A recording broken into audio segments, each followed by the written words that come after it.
Gordon Freeman. I couldn't have asked for a finer volunteer. Colonel Odessa Cubbage at your...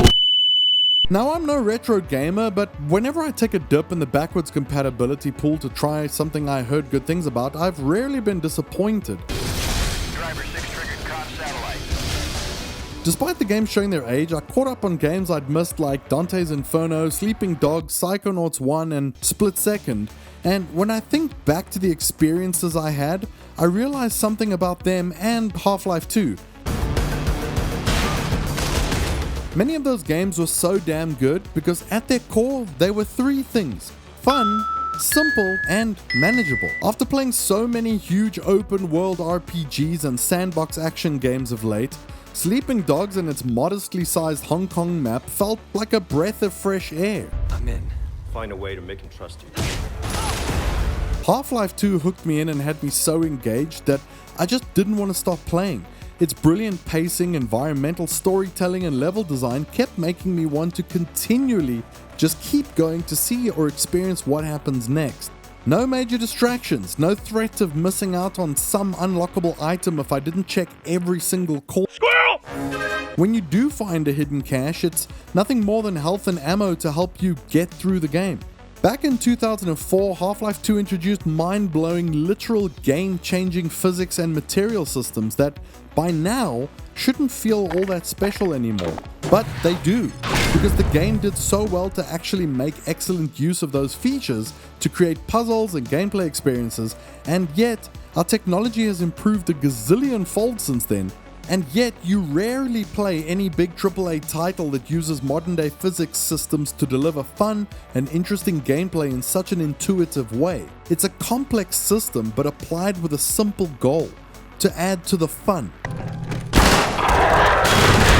There was nothing much to distract me from what I was there to do, which is to play and finish the game. The simplicity and the focus beats out today's unnecessary bloat piled into modern games that have effectively become franchise-themed checklist generators.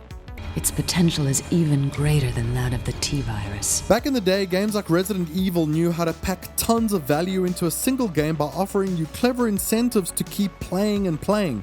Not because they wanted to keep up player engagement so that they could sell you more in-game currency or cosmetics, but because at the time the value of a game was determined by the fun you had with it, not just the amount of mindless gameplay hours you could grind in it.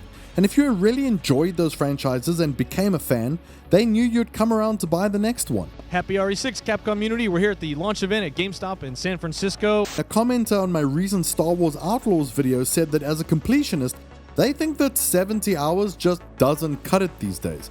And that kinda blew my mind. Half-Life 2 was 12 hours of gaming euphoria, even now and even on a second playthrough.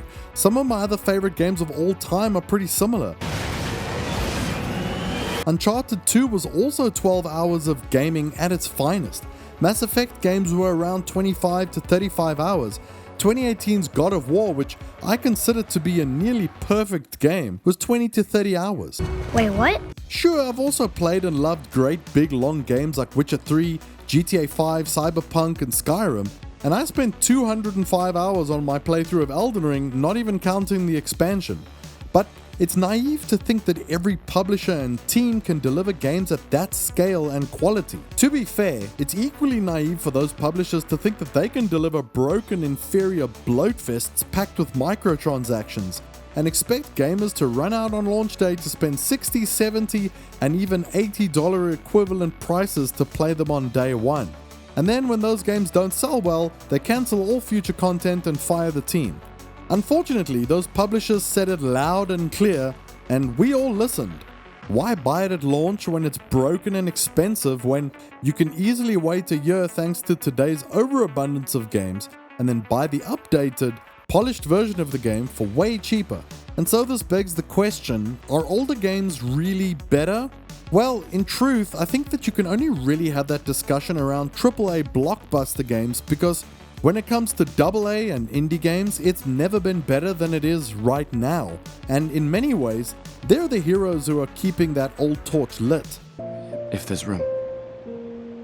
There's always room.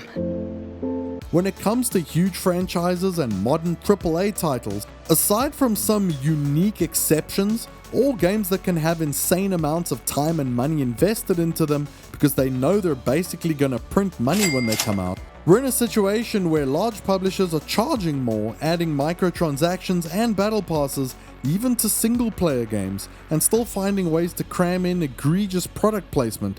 And that's before we've gotten to the part where they start straight up pausing our console games to deliver TV style commercials while we play, the same way they already do on mobile games. When you want to play the hottest, fastest, most advanced fighting game ever, forget everything.